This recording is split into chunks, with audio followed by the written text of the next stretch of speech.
ನಮಸ್ತೆ ಸ್ನೇಹಿತರೆ, ಇವತ್ತಿನ ತರಗತಿಯಲ್ಲಿ ನಾವು 7ನೇ ತರಗತಿಯ ಸಮಾಜ ವಿಜ್ಞಾನ ವಿಷಯಕ್ಕೆ ಸಂಬಂಧಿಸಿದಂತಹ ಭೂಗೋಳ ವಿಭಾಗದ ಅಂಟಾರ್ಟಿಕಾ ಖಂಡದ ಪ್ರಮುಖ ಪ್ರಶ್ನೋತ್ತರಗಳು, LBA ಪ್ರಶ್ನೋತ್ತರಗಳ ಬಗ್ಗೆ ಚರ್ಚೆ ಮಾಡ್ತಾ ಹೋಗ್ತಿದ್ದೀವಿ. ಸ್ನೇಹಿತರೆ, ಇಲ್ಲಿಯ ತನಕ ನಾವು ಸುಮಾರು 6 ಖಂಡಗಳ LBA ಪ್ರಶ್ನೋತ್ತರಗಳ ಸರಣಿಯನ್ನು ಮುಗಿಸಿದ್ವಿ. ಅವೆಲ್ಲವನ್ನು ಕೂಡ ಪ್ಲೇ ಲಿಸ್ಟಲ್ಲಿ ಅಪ್ಲೋಡ್ ಮಾಡಿದ್ದೀವಿ. ನೀವು ಆ 7 ಖಂಡಗಳ ಒಂದು ವಿಡಿಯೋಗಳನ್ನು ವಾಚ್ ಮಾಡಿದರೆ ಇದರಿಂದ ತುಂಬ ಉಪಯೋಗ ಇದೆ. ಯಾಕಂದರೆ ಮುಂಬರುವಂಥ ಶಿಕ್ಷಕ ಪರೀಕ್ಷೆಗಳಲ್ಲಿ ಅತಿ ಹೆಚ್ಚಿನ ಅಂಕಗಳು ಈ ಒಂದು ವಿಭಾಗದಿಂದ ಬರುವಂಥದ್ದು. ಸೊ ಹಾಗಾಗಿ ಶಿಕ್ಷಣ ಇಲಾಖೆಯೇ ಪ್ರಕಟಗೊಳಿಸಿರುವಂಥ ಕ್ವಶನ್ಗಳು ಇವೆಲ್ಲ. ಸೊ ಹಾಗಾಗಿ ತುಂಬ ಪ್ರಮುಖವಾದ ಪಾತ್ರವನ್ನು ವಹಿಸ್ತವೆ ಅಂತ ಹೇಳ್ತಾ, ಹಾಗೆಯೇ ನಮ್ಮ ಈ ಒಂದು ಶ್ರಮಕ್ಕೆ ನಾವು ನಿಮ್ಮಿಂದ ನಿರೀಕ್ಷೆ ಮಾಡ್ತಿರುವಂಥದ್ದು ನಿಮ್ಮ ಅಮೂಲ್ಯವಾದ ಸಬ್ಸ್ಕ್ರೈಬನ್ನು ನಮಗೆ ಕೊಡಿ. ನಿಮ್ಮ ಒಂದು ಸಬ್ಸ್ಕ್ರೈಬ್ ನಮಗೆ ತುಂಬ ಹುಮ್ಮಸ್ಸಿನಿಂದ ಕೆಲಸ ಮಾಡಲಿಕ್ಕೆ ಅವಕಾಶವನ್ನು ಮಾಡಿಕೊಡ್ತದೆ ಅಂತ ಹೇಳ್ತಾ ಇವತ್ತಿನ ತರಗತಿಯನ್ನು ಶುರು ಮಾಡೋಣ. ಮೊದಲ ಪ್ರಶ್ನೆ, ಅಂಟಾರ್ಟಿಕಾ ಖಂಡಕ್ಕೆ ಸಂಬಂಧಿಸಿದಂತೆ ಈ ಕೆಳಕಂಡ ಅಂಶಗಳಲ್ಲಿ ತಪ್ಪಾದ ಹೇಳಿಕೆ ಇದು. ಈ ಕೆಳಗೆ ಕೊಟ್ಟಿರುವಂಥ ಹೇಳಿಕೆಗಳಲ್ಲಿ ಯಾವುದು ತಪ್ಪಾದ ಹೇಳಿಕೆಯಾಗಿದೆ ಎಂಬುದನ್ನು ನಾವು ನೋಡಬೇಕಾಗುತ್ತೆ. ಮೊದಲ ಆಯ್ಕೆ, ಇದರ ಭೂಮೇಲ್ಮೈ ಲಕ್ಷಣಗಳು ಬಹುಭಾಗ ಮಂಜುಗೆಡ್ಡೆ ಹಾಳೆಯಿಂದ ಮುಚ್ಚಿ ಹೋಗಿವೆ. ಈ ಪದರು ಸುಮಾರು 2200 ಮೀಟರ್ಗಳಿಗಿಂತ ಹೆಚ್ಚು ಮಂದವಾಗಿದೆ. ಈ ಖಂಡ ಎಲ್ಲೆಡೆಯೂ ಶ್ವೇತವರ್ಣಮಯವಾಗಿದೆ. ಈ 4 ಹೇಳಿಕೆಗಳಿದ್ದಾವೆ. 4ನೇದು ಮೇಲಿನ ಎಲ್ಲವೂ ಸರಿ ಅಂತ ಇದೆ. ಸೊ ಇವೆಲ್ಲ ಹೇಳಿಕೆಗಳನ್ನು ನೋಡಿದಾಗ ಈ 3 ಹೇಳಿಕೆಗಳು ಕೂಡ ಸರಿಯಾಗಿರುವಂಥದ್ದು. ಸೊ ಹಾಗಾಗಿ ಇಲ್ಲಿ ತಪ್ಪಾದ ಹೇಳಿಕೆ ಯಾವುದೂ ಇಲ್ಲ. ಹಾಗಾಗಿ ಆಪ್ಷನ್ ಡಿ, ಮೇಲಿನ ಎಲ್ಲವೂ ಸರಿ ಎಂಬುದು ಸರಿಯಾದ ಉತ್ತರ ಆಗುವಂಥದ್ದು. ಓಕೆನಾ? ನೋಡಿ, ಇದರ ಭೂ ಮೇಲ್ಮೈ ಲಕ್ಷಣಗಳು ಬಹುತೇಕ ಮಂಜುಗಡ್ಡೆ ಹಾಳೆಯಿಂದ ಮುಚ್ಚಿ ಹೋಗಿರುವಂಥದ್ದು. ಈ ಖಂಡ ಪೂರ್ತಿ ಮಂಜುಗಡ್ಡೆಯಿಂದ ಆವೃತ ಆಗಿರುವಂಥದ್ದು. ಇದರ ದಪ್ಪ ಎಷ್ಟಿದೆ ಅಂತಂದರೆ 2200 ಮೀಟರ್ಗಳಿಗಿಂತ ಹೆಚ್ಚು ಮಂದವಾಗಿರುವಂಥದ್ದು. ಇದು ಮಂಜುಗಡ್ಡೆಯಿಂದ ತುಂಬಿರೋದ್ರಿಂದ ಇದು ಶ್ವೇತವರ್ಣದಲ್ಲಿ ಕಾಣುವಂಥದ್ದು. ಓಕೆನಾ? ಈ 3 ಹೇಳಿಕೆಗಳು ಕೂಡ ಸರಿಯಾಗಿರುವಂಥದ್ದು. ಅಂಟಾರ್ಟಿಕಾ ಖಂಡದಲ್ಲಿ ಜೀವಿಗಳ ಪೋಷಣೆ ಕಷ್ಟ ಕಾರಣ. ಅಂಟಾರ್ಟಿಕಾ ಖಂಡದಲ್ಲಿ ಜೀವಿಗಳು ವಾಸ ಮಾಡಲಿಕ್ಕೆ ಕಷ್ಟ ಆಗುತ್ತೆ. ಅದಕ್ಕೆ ಕಾರಣ ಏನು ಅಂತ, ಸಂಪೂರ್ಣ ಹಿಮಾವೃತವಾಗಿದೆ, ಪ್ರತಿಕೂಲವಾದ ಶೀತ ಹವಾಮಾನದಿಂದ ಕೂಡಿದೆ, ವರ್ಷದಲ್ಲಿ 6 ತಿಂಗಳು ಬೆಳಕು ಹಾಗೂ 6 ತಿಂಗಳು ಕತ್ತಲಿನಿಂದ ಕೂಡಿದೆ, ಮೇಲಿನ ಎಲ್ಲವೂ. ಸೊ ಈ ಆಯ್ಕೆಗಳನ್ನು ಗಮನಿಸಿದಾಗ ನಾವು ಈ ಎಲ್ಲ ಆಯ್ಕೆಗಳು ಸರಿಯಾಗಿರುವಂತಹ ಸಾಧ್ಯತೆ ಇದೆ. ಓಕೆನಾ? ಇವೆಲ್ಲವೂ ಕೂಡ ಸರಿಯಾಗಿದೆ. ಈ ಮೇಲಿನ ಎಲ್ಲವೂ ಕೂಡ ಸರಿಯಾಗಿರೋದ್ರಿಂದ ಅಲ್ಲಿ ಜೀವಿಗಳು ವಾಸ ಮಾಡಲಿಕ್ಕೆ ಕಷ್ಟ ಆಗುವಂಥದ್ದು. ಅಂಟಾರ್ಟಿಕಾ ಖಂಡದ ಪ್ರತಿಕೂಲ ವಾಯುಗುಣವನ್ನು ನಿಭಾಯಿಸದ ಪ್ರಾಣಿ ಯಾವುದು? ಆ ಒಂದು ಪ್ರತಿಕೂಲವಾದ ವಾಯುಗುಣವನ್ನು ನಿಭಾಯಿಸದ ಪ್ರಾಣಿ ಆನೆ, ಪೆಂಗ್ವಿನ್, ತಿಮಿಂಗಿಲ, ಸೀಲ್. ಓಕೆನಾ? ಈ 4 ಆಯ್ಕೆಗಳಲ್ಲಿ ಯಾವ ಜೀವಿ ಅಲ್ಲಿ ವಾಸ ಮಾಡಲಿಕ್ಕೆ ಕಷ್ಟ ಆಗುತ್ತೆ ಅಂತ. ಸೊ ಈ ಆಯ್ಕೆಗಳನ್ನು ಗಮನಿಸಿದಾಗ ಸರಿಯಾದ ಉತ್ತರ ಆಪ್ಷನ್ ಎ ಆಗುತ್ತೆ. ಓಕೆನಾ? ಆನೆ ಈ ಒಂದು ವಾತಾವರಣದಲ್ಲಿ, ಇಲ್ಲಿಯ ವಾತಾವರಣದಲ್ಲಿ ಜೀವಿಸಲಿಕ್ಕೆ ತುಂಬ ಕಷ್ಟ ಆಗುವಂಥದ್ದು. ಮುಂದಿನ ಪ್ರಶ್ನೆ, ಅಂಟಾರ್ಟಿಕಾದಲ್ಲಿ ಸೀಲ್ ಪ್ರಾಣಿ ಅಳಿವಿನಂಚಿನಲ್ಲಿವೆ, ಕಾರಣ. ಓಕೆನಾ? ಸೀಲ್ ಪ್ರಾಣಿಗಳು ಅಳಿವಿನಂಚಿನಲ್ಲಿವೆ, ಅದಕ್ಕೆ ಏನು ಕಾರಣ ಅಂತ. ಸಂಪೂರ್ಣ ಹಿಮಾವೃತವಾಗಿದೆ, ಪ್ರತಿಕೂಲವಾದ ಶೀತ ಹವಾಮಾನದಿಂದ ಕೂಡಿದೆ, ವರ್ಷದಲ್ಲಿ 6 ತಿಂಗಳು ಬೆಳಕು ಹಾಗೂ 6 ತಿಂಗಳು ಕತ್ತಲಿನಿಂದ ಕೂಡಿದೆ, ನಿರಂತರ ಬೇಟೆಯಿಂದಾಗಿ ಈ 4 ಆಯ್ಕೆಗಳಿದ್ದಾವೆ. ಸೊ ಈ ಆಯ್ಕೆಗಳಲ್ಲಿ ಸರಿಯಾದ ಆಯ್ಕೆ ಯಾವುದು ಅಂತಂದರೆ ಆಪ್ಷನ್ ಡಿ ಸರಿಯಾದ ಉತ್ತರ ಆಗುವಂಥದ್ದು. ನಿರಂತರ ಬೇಟೆಯಿಂದಾಗಿ ಈ ಒಂದು ಸೀಲ್ ಪ್ರಾಣಿಗಳು ಅಳಿವಿನಂಚಲಿ ಇರುವಂಥದ್ದು. ಓಸ್ಟಾಕ್ ಸ್ಥಳಕ್ಕೆ ಸಂಬಂಧಿಸಿದಂತೆ ಈ ಕೆಳಕಂಡವುಗಳಲ್ಲಿ ತಪ್ಪಾದ ಮಾಹಿತಿ ಇದು. ಓಸ್ಟಾಕ್ ಸ್ಥಳ ಇದೆ, ಆ ಒಂದು ಸ್ಥಳಕ್ಕೆ ಸಂಬಂಧಿಸಿದಂತಹ ತಪ್ಪಾದ ಮಾಹಿತಿ ಯಾವುದು ಅಂತ ನೋಡೋಣ. ಇದು ದಕ್ಷಿಣ ಧ್ರುವಕ್ಕೆ ಸಮೀಪದಲ್ಲಿದೆ, ಇದು ಉತ್ತರ ಧ್ರುವಕ್ಕೆ ಸಮೀಪದಲ್ಲಿದೆ, ಪ್ರಪಂಚದಲ್ಲಿ ಅತ್ಯಂತ ಕಡಿಮೆ ಉಷ್ಣಾಂಶ ದಾಖಲಿಸುವಂಥ ಸ್ಥಳ, ಇದು ಅಂಟಾರ್ಟಿಕಾ ಖಂಡದಲ್ಲಿದೆ. ಈ 4 ಹೇಳಿಕೆಗಳಲ್ಲಿ ಸರಿಯಾದ ಉತ್ತರ ಯಾವುದು ಅಂತ ಅಂದರೆ ಆಪ್ಷನ್ ಬಿ, ಇದು ಉತ್ತರ ಧ್ರುವಕ್ಕೆ ಸಮೀಪದಲ್ಲಿದೆ ಎಂಬುದು ತಪ್ಪಾದ ಮಾಹಿತಿ ಆಗುವಂಥದ್ದು. ಇದು ದಕ್ಷಿಣ ಧ್ರುವಕ್ಕೆ ಸಮೀಪದಲ್ಲಿದೆ. ಸೊ ಈ ಮೂರು ಹೇಳಿಕೆಗಳು ಕೂಡ ಸರಿಯಾಗಿವೆ. ಓಕೆನಾ? ಎ, ಸಿ, ಡಿ ಈ 3 ಹೇಳಿಕೆಗಳು ಕೂಡ ಸರಿಯಾಗಿವೆ. ಆಪ್ಷನ್ ಬಿ ತಪ್ಪಾದ ಹೇಳಿಕೆ. ಪೆಂಗ್ವಿನ್ಗಳಿಗೆ ಸಂಬಂಧಿಸಿದಂತೆ ತಪ್ಪಾದ ಮಾಹಿತಿ ಇದು. ಹಡಗುಗಳಿಗೆ ಮೊದಲು ಸ್ವಾಗತ ನೀಡುವವೇ ಆದಿಲೆ ಪೆಂಗ್ವಿನ್ಗಳು. ಸಮುದ್ರ ತೀರದಲ್ಲಿ ಅಸಂಖ್ಯಾತ ಪೆಂಗ್ವಿನ್ಗಳು ವಾಸಿಸುತ್ತವೆ. ರೂಕರಿ ಎಂಬುದು ಪೆಂಗ್ವಿನ್ಗಳು ನಿರ್ಮಿಸಿಕೊಂಡಂತಹ ಗೂಡುಗಳು.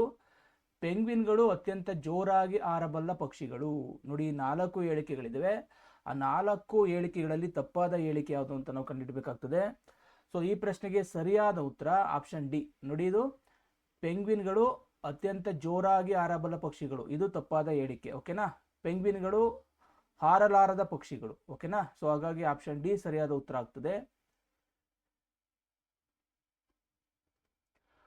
ಅಂಟಾರ್ಟಿಕಾ ಖಂಡದ ಪ್ರಮುಖ ಅಂಶಗಳಲ್ಲಿ ತಪ್ಪಾದ ಅಂಶವಿದು.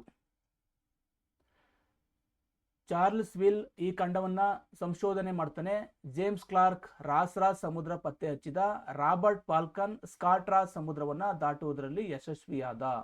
ಈ 3 ಹೇಳಿಕೆಗಳಿದ್ದಾವೆ. ಈ ಮೇಲಿನ ಎಲ್ಲವೂ ಸರಿ ಅನ್ನುವಂಥ 4ನೇ ಹೇಳಿಕೆ ಇದೆ. ಈ ಪ್ರಶ್ನೆಗೆ ಸರಿಯಾದ ಉತ್ತರ ಆಪ್ಷನ್ ಡಿ. ಈ ಮೇಲಿನ ಎಲ್ಲವೂ ಕೂಡ ಸರಿಯಾಗಿ ಇರುವಂಥದ್ದು. ಓಕೆನಾ, ಆಪ್ಷನ್ ಡಿ ಸರಿಯಾದ ಉತ್ತರ. ಅಂಟಾರ್ಟಿಕಾ ಒಪ್ಪಂದಕ್ಕೆ ಸಹಿ ಹಾಕದ ರಾಷ್ಟ್ರ ಇದಾಗಿದೆ. ಅಂಟಾರ್ಟಿಕಾ ಒಪ್ಪಂದವನ್ನ ಮಾಡ್ಕೊಳ್ತಾರೆ 1959ರಲ್ಲಿ. ಆ ಒಂದು ಒಪ್ಪಂದಕ್ಕೆ ಸಹಿ ಹಾಕದ ರಾಷ್ಟ್ರ ಯಾವುದು ಅಂತ, Argentina, Bharat, Norway, America. So ಈ 4 ಆಯ್ಕೆಗಳಲ್ಲಿ ಆ ಒಂದು ಅಂಟಾರ್ಟಿಕ್ ಒಪ್ಪಂದಕ್ಕೆ ಸಹಿ ಹಾಕದ ರಾಷ್ಟ್ರ ನಮ್ಮ ದೇಶ ಭಾರತ. ಇದು ಅಂಟಾರ್ಟಿಕ್ ಒಪ್ಪಂದಕ್ಕೆ ಸಹಿ ಹಾಕದ ರಾಷ್ಟ್ರ ಆಗಿರುವಂಥದ್ದು. ಅಂಟಾರ್ಟಿಕಕ್ಕೆ ಸಂಬಂಧಿಸಿದಂತೆ ಭಾರತದ ಈ ಕೆಳಕಂಡ ಅಂಶಗಳನ್ನ ಪರಿಶೀಲಿಸಿರಿ. ಅಂಟಾರ್ಟಿಕಕ್ಕೆ ಸಂಬಂಧಿಸಿದಂತೆ ಭಾರತದ ಈ ಕೆಳಕಂಡ ಅಂಶಗಳನ್ನ ಪರಿಶೀಲಿಸಿರಿ ಅಂತ. ಮೊದಲ ಸಂಶೋಧನಾ ಕೇಂದ್ರ ದಕ್ಷಿಣ ಗಂಗೋತ್ರಿ, ದ್ವಿತೀಯ ಸಂಶೋಧನಾ ಕೇಂದ್ರ ಮೈತ್ರಿ, ತೃತೀಯ ಸಂಶೋಧನಾ ಕೇಂದ್ರ ಭಾರತಿ. ಓಕೆನಾ, ಮತ್ತು ಮೇಲಿನ ಎಲ್ಲವೂ ಕೂಡ ಸರಿಯಾಗಿದೆ ಅಂತ ಆಯ್ಕೆಗಳಿದ್ದಾವೆ.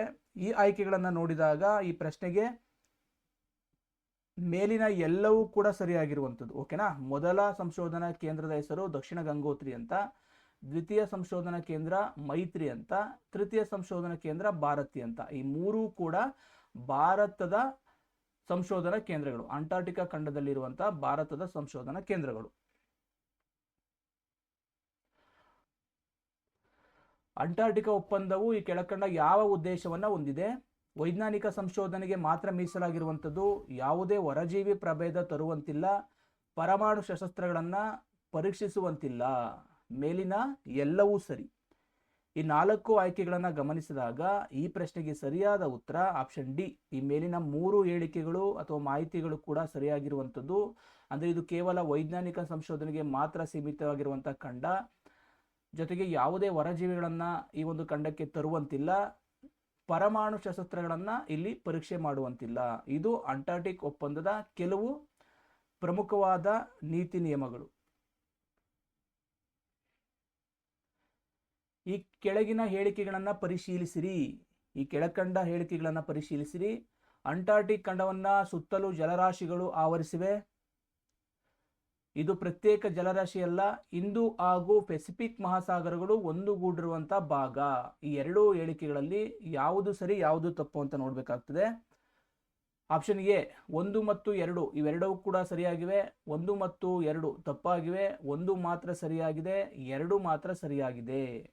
ಅಂಟಾರ್ಟಿಕ್ ಖಂಡವನ್ನ ಸುತ್ತಲೂ ಜಲರಾಶಿಗಳು ಆವರಿಸಿರುವಂಥದ್ದು ಪ್ರತ್ಯೇಕ ಜಲರಾಶಿ ಅಲ್ಲ, ಇದು ಹಿಂದೂ ಪೆಸಿಫಿಕ್ ಮಹಾಸಾಗರಗಳು ಒಂದುಗೂಡಿರುವಂಥ ಒಂದು ಭಾಗ ಅಂತ 2 ಹೇಳಿಕೆಗಳಿವೆ. ಇದಕ್ಕೆ ಸರಿಯಾದ ಉತ್ತರ ಆಪ್ಷನ್ ಎ.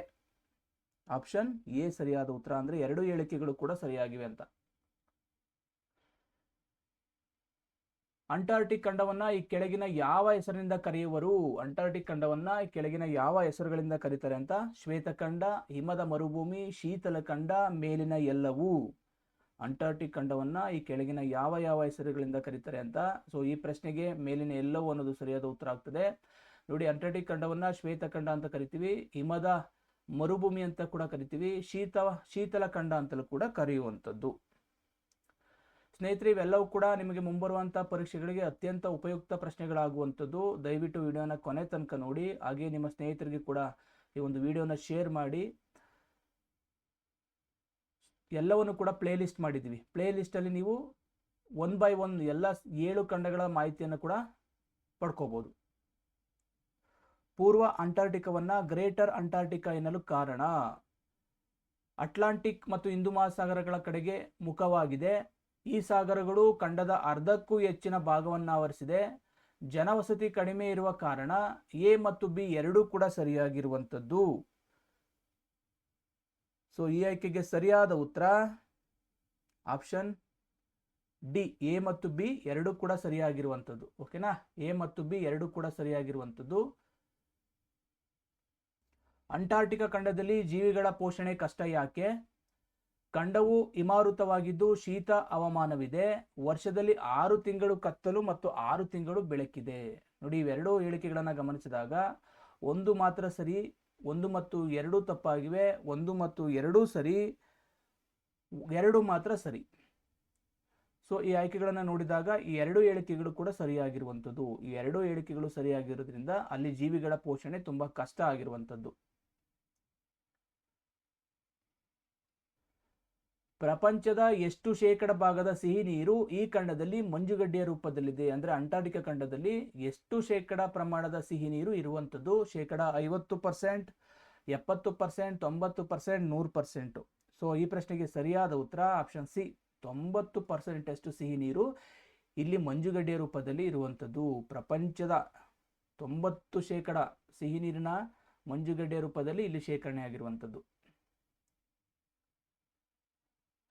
ರಾಜು ತನ್ನ ಸ್ನೇಹಿತನಿಗೆ ಈ ಖಂಡ ಜನವಸತಿಗೆ ಯೋಗ್ಯವಾಗಿಲ್ಲ, ಬದಲಾಗಿ ಇದು ಕೇವಲ ಯಾವ ಉದ್ದೇಶಕ್ಕೆ ಮೀಸಲು ಎಂದನು? ಪ್ರವಾಸೋದ್ಯಮಕ್ಕೆ, ವೈಜ್ಞಾನಿಕ ಸಂಶೋಧನೆಗಾಗಿ, ಕೃಷಿ ಚಟುವಟಿಕೆಗೆ, ಕೈಗಾರಿಕೆಗಳಿಗೆ. ಸೊ ಇದು ಅಂಟಾರ್ಟಿಕಾ ಖಂಡ ಕೇವಲ ವೈಜ್ಞಾನಿಕ ಸಂಶೋಧನೆಗೆ ಮಾತ್ರ ಮೀಸಲಾಗಿರುವಂಥದ್ದು. ಅಂಟಾರ್ಟಿಕಾದ ಪ್ರಮುಖ ಸಸ್ಯವರ್ಗಗಳು ಯಾವುವು? ಆ ಒಂದು ಖಂಡದಲ್ಲಿ ಬೆಳೆಯುವಂತಹ ಪ್ರಮುಖವಾದ ಸಸ್ಯವರ್ಗ ಪಾಚಿ, ಶಿಲಾವಲ್ಕ, ಆವಸೆ, ಮೇಲಿನ ಎಲ್ಲವೂ. ಈ ಪ್ರಶ್ನೆಗೆ ಆಪ್ಷನ್ ಡಿ ಸರಿಯಾದ ಉತ್ತರ. ಮೇಲಿನ ಎಲ್ಲವೂ ಕೂಡ ಅಂದ್ರೆ ಪಾಚಿ, ಶಿಲಾವಲ್ಕ, ಆವಸೆ ಇಲ್ಲಿ ಬೆಳೆಯುವಂತಹ ಪ್ರಮುಖವಾದ ಸಸ್ಯವರ್ಗಗಳು. ಅಂಟಾರ್ಟಿಕಾದಲ್ಲಿ ಪ್ರತಿಕೂಲ ವಾಯುಗುಣ ನಿಭಾಯಿಸಿ ಜೀವಿಸಬಲ್ಲ ಪ್ರಾಣಿಗಳಾವುವು? ಅಲ್ಲಿರುವಂಥ ಪ್ರತಿಕೂಲವಾದ ಒಂದು ವಾಯುಗುಣವನ್ನು ನಿಭಾಯಿಸಿ ಜೀವಿಸಬಲ್ಲಂಥ ಪ್ರಾಣಿಗಳು ಪೆಂಗ್ವಿನ್, ತಿಮಿಂಗಿಲ, ಸೀಲ್ ಮತ್ತು ಕ್ರಿಲ್ ಮೀನುಗಳು ಮತ್ತು ಮೇಲಿನ ಎಲ್ಲವು. ಈ ಆಯ್ಕೆಗಳಲ್ಲಿ ಸರಿಯಾದ ಉತ್ತರ ಆಪ್ಷನ್ ಡಿ, ಮೇಲಿನ ಎಲ್ಲವು ಅನ್ನೋದು ಸರಿಯಾದ ಉತ್ತರ ಆಗ್ತದೆ. ಅಂದರೆ ಈ ಪ್ರಾಣಿಗಳು ಆ ಒಂದು ಪ್ರತಿಕೂಲ ವಾಯುಗುಣವನ್ನು ಕೂಡ ನಿಭಾಯಿಸಿ ಅಲ್ಲಿ ಜೀವಿಸುವಂಥ ಪ್ರಾಣಿಗಳಾಗಿರುವಂಥದ್ದು. ಪ್ರಪಂಚದ 5ನೇ ದೊಡ್ಡ ಭೂಖಂಡ ಇದಾಗಿದೆ. ಆಸ್ಟ್ರೇಲಿಯಾ, ಆಫ್ರಿಕಾ, ಅಂಟಾರ್ಟಿಕಾ, ಉತ್ತರ ಅಮೆರಿಕಾ. ಈ 4 ಆಯ್ಕೆಗಳಲ್ಲಿ ಪ್ರಪಂಚದ 5ನೇ ದೊಡ್ಡ ಭೂಖಂಡ ಯಾವುದು ಅಂತ. ಸೊ ಈ ಪ್ರಶ್ನೆಗೆ ಸರಿಯಾದ ಉತ್ತರ ಅಂಟಾರ್ಟಿಕಾ ಖಂಡ, ಆಪ್ಷನ್ ಸಿ ಸರಿಯಾದ ಉತ್ತರ. ಸ್ನೇಹಿತರೆ, ಇಲ್ಲಿಯ ತನಕ ನಾವು ಈ ಒಂದು ಭೂಖಂಡಗಳಿಗೆ ಸಂಬಂಧಿಸಿದಂತೆ 6ನೇ ತರಗತಿ ಮತ್ತು 7ನೇ ತರಗತಿಯ ಪಾಠಗಳಿವು. ಈ ಪಾಠದ ಪ್ರಮುಖ LBA ಪ್ರಶ್ನೋತ್ತರಗಳ ಬಗ್ಗೆ ಚರ್ಚೆ ಮಾಡಿದ್ದೀವಿ. ಇದು ನಿಮ್ಮ ಮುಂಬರುವಂತಹ ಶಿಕ್ಷಕ ಪರೀಕ್ಷೆಗಳಿಗೆ ಅತ್ಯಂತ ಉಪಯುಕ್ತ ಆಗ್ತದೆ ಅಂತ ಹೇಳ್ತಾ, ಇನ್ನೂ ಕೂಡ ಯಾರು ನಮ್ಮ ಚಾನಲ್ನ ಸಬ್ಸ್ಕ್ರೈಬ್ ಮಾಡ್ಕೊಂಡಿಲ್ಲ ಅವರು ಸಬ್ಸ್ಕ್ರೈಬ್ ಮಾಡ್ಕೊಳ್ಳಿ ಅಂತ ಹೇಳ್ತಾ ಇವತ್ತಿನ ವಿಡಿಯೋನ ಮುಗಿಸ್ತಿದ್ದೀನಿ. ಎಲ್ಲರಿಗೂ ನಮಸ್ಕಾರ.